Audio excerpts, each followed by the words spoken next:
In conversation with Michael Thomas Perone. Michael Thomas Perone is an award-winning author who has written for the Baltimore Sun, Baltimore City paper, Long Island Voice, a spin-off of the Village Voice, and the Highland Here, now titled Long Island Press, among others. Online, he has written for Fatherly, Yahoo, What Culture, another website that don't end with an exclamation mark. His debut novel, the action-adventure Danger Peak, was a recipient of multiple awards, including the Fall 2022 Bookfest Award in the category of Young Adult Action and Adventure. Its follow-up, the coming-of-age sci-fi main blender Deja won first place at the Spring 2024 Bookfest Award in the category of Young Adult Literary and Coming of Age. It was also a finalist of the 2024 Eric Offer Book Award. He works as a senior editor and lives in Long Island with his wife and two daughters. And on today's episode of Auto Interview, it's my utmost pleasure, joy and excitement to have on the show today, Michael Thomas. How are you doing, Michael? Hey, I'm doing well. Thanks for having me. Yeah, it's quite exciting, really, to have you on the show today.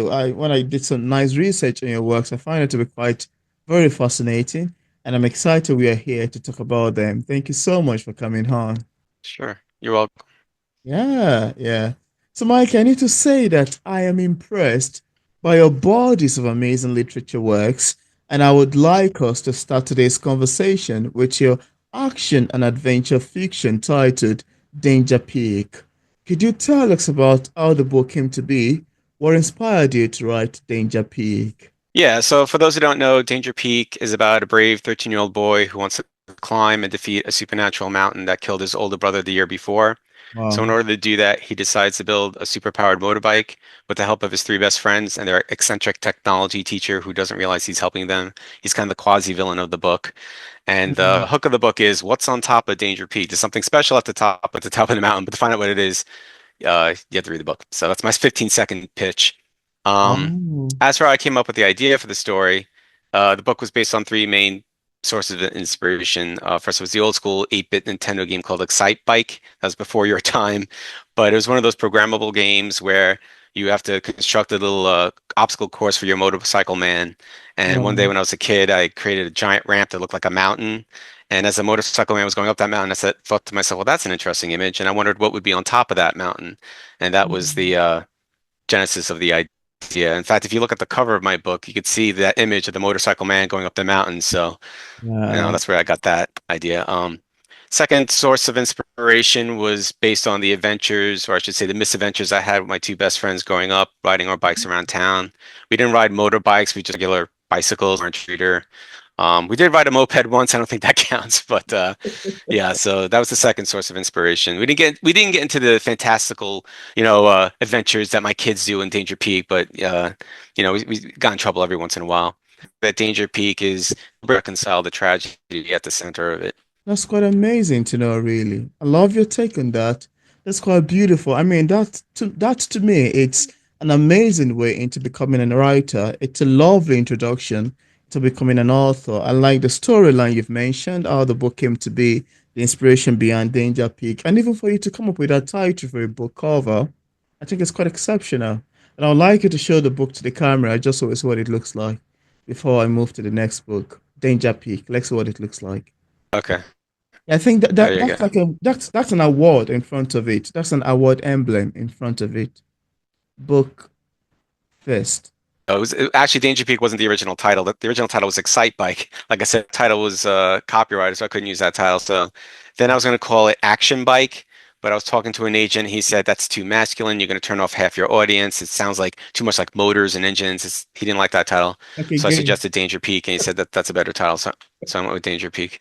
That's beautiful. That machine in front of the book reminds me of this particular game we always play on iDrone, or I think some mobile device where you have to climb some hill and you have to press and press and press. Oh, you have to apply a lot of acceleration while climbing the hill peak up in there.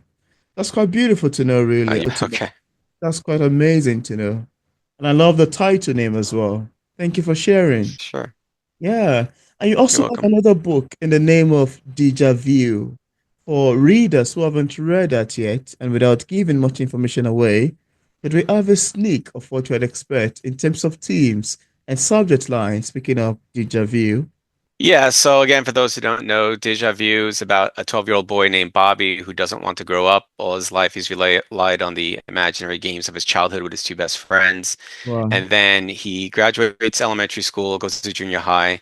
The 1980s become the 90s, and his friends drift away from him and join other cliques. And he's Wow. lost, he's feeling out of place. And so, out of desperation, he convinces his two best friends to bury a time capsule to commemorate the end of the 1980s. But once he does that, he starts being haunted by these ghostly doppelgangers of himself, his friends, and others. He calls them Deja Vu, and he has to figure out if these visions are real or if he's slowly losing his mind in order to survive his Mm, childhood. So this one's a little darker than Danger Peak. Um, in terms of the themes, I remember when I was growing up, it seemed like everyone around you was becoming a different person. Like, first mm, of all, your family seems strange. You're wondering what you're doing with them. Your friends, like I mentioned, start drifting away from you, joining other cliques, and you yourself are going through puberty and becoming a different person. But in my mm, book, in Deja Vu, in Bobby's world, the people in his life are literally becoming other people. So that was kind of like the sci-fi metaphor I was going with. Not sure I was 100% successful, but I'll let the reader be the judge. But this one won a mm. few awards, won first place in the category of coming of age at the Spring 2024 Book Fest Awards. It's also a Wow. finalist at the 2024 Eric Hoffer Book Award, so I was happy about that. That's amazing. That's amazing. That's Thank you. very amazing to know. That shows you've done a great job. Yeah, and I think one of the importance of getting awards for one's book, it shows that your writing is quite credible and you've done a good job. Yeah, that's amazing. But And yeah, yeah, there's of a the lot of job. competition out there. It's a lot of books out there, so Hold you got to on. stand out somehow. So that's why I submit my books Absolutely. to awards. Yeah. Absolutely. Yeah, I'd like us to see a copy of Deja Vu, what it looks like. Oh, Take sure. it to the camera. As we go book to book, I'll show you the covers. Can you see this, or Oh, is it frozen again? no, it's fine. I can see. I see a little award there. Beautiful. That's beautiful. Thank you. Thank you. Thank you. Sure. Now, what is your writing process like? Why does so much of your work take place in the 80s and 90s? I'm curious. Well, I'll answer the first question first. I guess that makes sense. I'm OCD, so when it comes to writing process, I like writing steps down, like one, two, three. So the first thing I do is you got to come up with a good idea. I know it sounds obvious, but a lot of times I'm reading a story and the writing is beautiful, the descriptions are breathtaking, and it's much better writing than what I can do, but there's no story. You're like, where are you taking me? What is this? Mm, What is the point of this? What is the story? So you got to get a good story. And the story, if you get bored with the idea, your reader's going to get bored with the ideas. You got to make sure, number one, yeah, good story, good idea. absolutely. Once you got that idea, you want to outline the plot. That's what I do. You don't not going to know, at least for me, you're not going to know everything that's going to happen in the book, but Yeah. the major, key points. Wow. It's kind of like you have, because you're writing a book, you have to know not like going from point A to point B, but going from point A to triple Z because it's a book. Yeah, There's a lot of points you have to hit. absolutely. And after I do the plot, I like to do a character sheet because I'm really bad with names. I forget names all the time. And I Oh, don't do all the characters in my book, just the major characters. I write their names, I write their descriptions, what they look like, their personalities. I like filling their personalities with personality quirks to make them interesting for the reader. So, for mm, example, the quasi-villain I mentioned in the first book, Danger Peak, his name is Dr. Howard, and he gets very upset if you call him Mr. Howard. It's mm, just one of his quirks. Like even though no one knows what he has a doctorate in, but wow. he doesn't like being called Mister. And that's based on a true story. It's based on a music teacher I had in high school where he was a doctor, but he only had a doctorate in music. And if you called him Mister, he would not answer your question. He would get very upset. He wouldn't even look at you if you called him Mister. So at the time, I thought that was really annoying. And Wow. I just did not like that at all. But decades later, now it's funny. So I put it into the Wow. character. So I contribute that little quirk to my music teacher. So after I do the characters, then you just obviously just start writing. Um, Easier said than done, I know, and I try not to edit as I write, which is also easier said than done because I'm an editor by day. That's how I make my money. I really make my money from editing, not writing. Oh, And you got to really take off the editor's hat. You got to have just the writer's hat on. And that's great, because you just did it, But if enough time passes, it's kind of like playing a mind game, a game yeah, with your a mind game with yourself because it's like almost like you didn't write it. You waited enough time, you read yeah, it back, you're like, oh, why did the character say that? Oh, why did this character do that? I wouldn't have had him do that. I yeah. read stuff that I wrote years ago, and I'm like, I would have never written it that way now. Oh, yeah, Um, so then after that. then you after you had, enough time has passed, you read it back and you edit it, and then I send it to my beta readers, and obviously they send me the feedback. Sometimes I incorporate their feedback, sometimes I don't. The Mm, difference is I have a little not game, but I guess what I do is if one person says something, I don't make the change. If two or more people say the exact same thing, you better make some changes to the book because it means there's something wrong with the story. So I'll mm, give an example of each. Danger Peak. I had a beta reader. It was kind of harsh, but we've been friends a long time since college, and I trust his opinion. But he was a little bit harsh, and he said he thought all the characters in the book were stupid. And I thought, wow, that's a really broad comment. It's like how do I fix that? So I said, mm, well, let's see what the other beta readers say. And no other beta reader said that. They didn't have a problem with the characters. They thought, some obviously were smarter than others, but they didn't think they were all stupid. So I said, I'm not making a change, and the book ended up being fine. mm. An example where I did have to make a change was with Deja Vu. I had three beta readers tell me the same thing. They said it was taking too long to get to the action. It was taking too long to get to the Wow. main point of the story. That the beginning of the book was too slow. So what I ended up doing was chapter, which there's some funny lines in it. But if I was being honest with myself, it didn't advance the plot at all. It was like the only block out, and it wouldn't change the rest of the story. Mm, So I said, all right, let that. If you want to read the deleted chapter, on my website. I'll mention that later. It's on an old blog on my website. wow. I also deleted some scenes from other chapters and to tighten up the book. And then when I read the book back, I'm like, they were right. It reads much better. It's much Wow. faster now. Wow. Um, after you incorporate the beta feedback, you just read it one more time, edit it, and then you send it off to your publisher. So that's my long-winded answer for the first question about the writing process. You had a second question, 90s, you asked. 80s Why and so 90s. so much of my stories take place in 80s? Nice. Yeah. Um, I was never planning on being the 80s and 90s guy, believe it or not. Like when I first wrote my first book, Danger Peak, it didn't take place in the 80s. It took place during any time. It was universal. And I kind Mm, of was almost trying to do that on purpose because I wanted the most people to be able to relate to it. If you take a book and you just set it in one decade, a lot of people weren't alive. And I don't think you probably weren't alive during that decade. Like, so you might not be able to relate to it. But yeah. so much of the book, yeah, so much of the book is based on my childhood. And I happen to grow up in the 80s that every time I want to make a reference to a TV show, or a movie or a song, I had the 80s on the brain. And I was hesitant at first. I said, this is cheesy. I don't want to do this. But I gave in to the impulse anyway, and I'm glad I did because it ended up making the book better. You read the book back, and it's a much more fully realized lived in world. A lot of time I'm reading a story and the author says, then the character put on the TV show, his favorite TV show. Then the character went over here and he put on the radio. Oh, the radio's playing his favorite song. I'm thinking, name the title. Like, why aren't you naming these things? And I used to think, well, maybe because they couldn't, because they have to pay a fee to the copyright holder of the song. Mm, So I did research. You don't have to pay whoever holds the copyright. You can mention the TV show, you can mention the characters, you can describe the TV show. Another reason why I set the book in 80s, 90s is I didn't want any cell phones in my books. I mm. did a lot of times you're. That's quite awesome. I love your in-depth response and Thank you. answers to these questions. It's beautiful to know how some of your writing are based of 80s and 90s. And I think it's actually a very beautiful style you've incorporated into that. That's quite amazing and quite lovely to know. Thanks for sharing with us and thanks for letting us know. Sure. Yeah.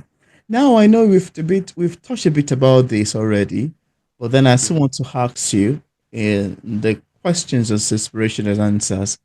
Because one of the most interesting thing to me as a writer is to sit back and listen to readers' feedbacks. And you may want to agree with me that one of the things that makes literature to be complex is the fact that it can be interpreted in different ways by different readers based on their opinion. I can read a book and we come together in conversation, maybe in a book club meeting to talk about it, and my opinion of the book will differ entirely from another person's opinion.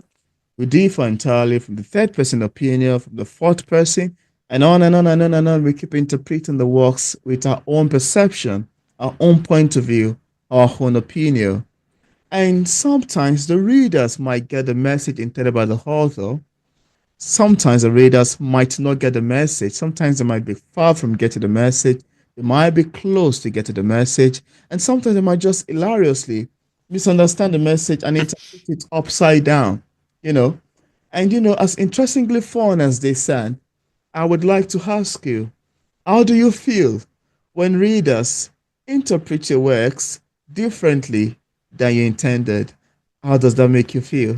Yeah, for my first book, Danger Peak, there's like two possible endings. You can view the ending one of two ways, and I've had, both endings read back to me. I've had people come up to me and say they think it's A, and I think it's B. Fine, I think it's, art is open for interpretation. I think that's what it's there Yeah. for. Think I wrote a poem about this years ago. I don't remember the whole thing, but it ends with when viewing a work of art, one says it's black, the other white, and the artist thinks that's meant to be open for interpretation. So they say if it moves you, it's art. So as long as you enjoyed it, I don't care. And you don't want to tell your reader, if they think it's A, you don't want to say, oh, it's B. Then they'll be like, oh, well, then screw you then, because I thought it was A. So I never say that. With my second novel, Deja Vu, it has an even crazier ending. And I've literally had five or six different endings read back to me. They said, "Oh, I don't want to give too much away, but some people say the main character Bobby dies at the end. Some people say that he's on drugs. Some people say that he's Wow. dreaming the whole thing. Some people say that he's waking up from a dream. Like all these things, and you don't want to say no. It's like if you enjoyed it, you enjoyed it. I know I have my idea what the ending is, and maybe my idea is, even though I wrote it, maybe my idea is not right. It's like we channel these things, writers, artists. Sometimes it's like almost like it's not coming from you. It's just you're channeling it. So who Wow. knows what the right answer is? And I think it's actually very fun thing to ask authors. And readers could be dynamic in their own way. They can be quite fun, especially with their feedbacks. And some of them could be just, very hilarious with it. And I think it's a very beautiful question to ask. How do you feel? How does it make you feel? Seeing someone point out this and say, this is what you're trying to do, this is what you're trying, and it's slightly different from what you intend. I'll be like, oh, really? Well, I never intended it that way, but thank you. Oh, really? Well, I didn't see that, but well, I appreciate it. This kind of feeling because we write to, and sometimes when you get a slightly different feedback from readers, sometimes it just makes you to laugh and you just check it out. Yeah. That's beautiful. I mean, I remember in podcast you, and the podcast host mentioned that. So I noticed that you break the book down into birthdays, and I'm like, what? He's like, if you look at the chapters, it's the six birthdays that go through in the chapter listings, and I never realized like, wow, I didn't realize I had six birthdays, and it's like the March of Time, and the whole book makes sense that I broke it down. I never would have thought that if it wasn't read back to me. It's like you're right. It's like the March of Time. Like this is how he's growing up. You see the different birthdays this kid is attending and also having himself. So, it's fascinating to me. It's like I said, it's something Absolutely. it's like I said before, in the answer to my other question, like you wait long enough and it's almost like you didn't write it. It's you Yeah, play a trick with your in your mind. You play a yeah. mind game where it's like you read it back, and it's like, why did I say this? Why did I write that? It's Honestly, fun. it's beautiful. It's beautiful. And now let's talk about your most recent works, Yeah, The sure. Electric God and Other Shorts. Could you tell us how it came to be? Yeah, I've always wanted to write a collection of my best short stories over the years, but I was afraid that the reader was going to be like pinballing back and forth from theme to theme. Like theme is very important to me, especially if you read my second novel, Deja Vu. So I didn't want the reader to be like getting whiplash from going one story to the next. So I went through all the stories, the dozens of stories I've written, over the years. I actually picked eight, but I cut out two. So it's sheer coincidence or dumb luck. They all almost had the exact same theme, and that's of a Mhm. sane person trying to survive an insane world. And that's how I've always viewed myself. It just came out in my writing without even way. So yeah, I was happy about that. So it feels like a more cohesive book, like almost like it's a novel, even though it's not. Collection of short stories, but they all, like I said, have a very similar theme. Another theme of the book is I warn against the dangers of over-reliance on technology, which I realize is ironic because I'm on a podcast right now. But I wrote these stories, most of them in the 90s, and it seemed like technology was getting out of control. Things obviously are way worse now, but back then, and I mentioned this in the introduction of the book, like actually the introduction of the title story of the Electric God is that every other month there was a new cable channel being launched. And I remember thinking, there's not that many people in this country. How much TV can we watch? How many cable channels can that sustain in this country? Yeah. So I ended up writing the story anyway, and I ended up predicting a few things. I predicted screens being installed in the dashboards of cars. I Wow. predicted remote learning via really exists in the mid 90s. And so even though I wrote these stories decades ago, they're still relevant today. And the critics agree. The Electric God and Other Shorts actually just won first place at the 2024 Firebird Book Awards in the category of Wow. short stories. So I was Wow. quite pleased with that. That just happened last week, I think. I I'll mean, show you the cover. it's amazing, really. I mean, the fact that you are an award-winning This is author, the award. I think would love to. I think we may have to talk about your awards, really. You're an award-winning author. How does winning these awards makes you feel? How does they impact your writing style? How have they influenced you as a writer, per se? I don't know if that's something you love to talk about. Because I love the fact that most of these works have won several awards, several accolades, several recognition, and I think it's worth talking about. It's an award-winning Michael Perron. Yeah, it influenced my writing by winning an award.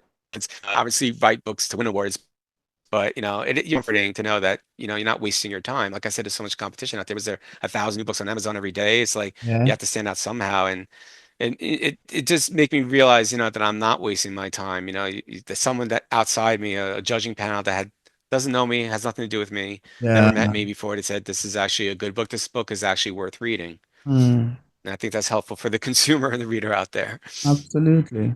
Absolutely. And apart from the books we've mentioned so far, do you have any other works you've authored or say currently working on? Any other works? Well, every time I write a book, I always say to myself, "This is it. This is the last one," because it's so much work. I'm sure you know. I know you're working on your own book. Also, the promotion for me is very difficult. So I'm always like, "This is it." But a funny thing happens. Time passes and you miss the writing. To state the obvious, a writer writes. That's what we do. I'd be doing this even if I wasn't getting paid for it. When I was a kid, I was writing. No one was paying me to write. Hmm. So I do have another idea for a story. It's going to be the last in my series of books about my experiences at school, because Danger Peak, even though it takes place in early junior high, it was really based on my experiences in elementary school, the adventures I had, like I said, riding around town on my bikes with my friends, playing Nintendo, the death of my brother. That was all elementary school. Deja Vu obviously is about junior high. The whole thing's about the switch from elementary school to junior high and growing up. And my new book, Let Your God Know the Shorts, even though it's short stories, it's about how I felt in high school, the bullying, the insecurity, the feeling out of place, feeling like an alien, like I don't belong here. And my next book is going to be about college. Um, might be, I didn't go to grad school. I didn't go any other schools after that. So it's gonna be my last book about school. Also, I noticed that I tend to write a lot about personal trauma in my life. And I'm running out of trauma. I guess that's a good thing. So I'm running out of trauma to mine for writing material. Hmm. So this actually might be not only my last book based on my school experiences, but my last book period. So we'll see. We'll see Yeah. what happens. Well, one thing I'm worried about is that this is the first book that I'm going to write that there's nothing supernatural in it. Hmm. And there's also a touch of romance in it, which I haven't really tackled that issue before. So it's a risk, but I'm going to take the risk. I'm going to write it anyway, see what happens. That's very amazing, really. That's very amazing. Quite lovely and very beautiful. Thank you so much for mentioning and Sure. sharing with us. And just in case we have some viewers who are currently watching this interview and conversation, I would love to get a copy of any of your books. On what platform are they available on for purchase? You can buy them on Amazon, on barnesandnoble.com, bookshop.org. If you want to shop local, you can go to your local bookstore and ask for it. They'll order it from Ingram, which is the world's largest book distributor. Yeah. Yeah, that's interesting. And I left a link in the description part of this interview where interested viewers can get a copy of Michael Perron's books directly on Amazon, Barnes& and Nobles, on his website, and also on other platforms. I also left a link to his social media pages for possible followings. So thank you so much, Michael, for accepting the invitation to be featured in P English Literature. I must say this is more than awesome, very great, quite exciting having this conversation with you around the beautiful titles. Thank you so much for coming on. Yeah, thanks for having me. One more thing, I'd like to plug my website. For those that don't know, it's michaelthomasperone.com. If that's too long, you can go to dangerpeak.com. If you sign up for my blog, I'll send you a free PDF copy of my book, Ah, Lists, Life, and Other Unimportant Details. It's a collection of my best blogs and published articles over the past 25 years. That's my last interesting. pitch. Yeah, I left that too. I attached that to the discussion page Oh, okay, okay. website. That's great. Thank I you so wasn't sure. much. This is Oh, sure. exciting. Yeah.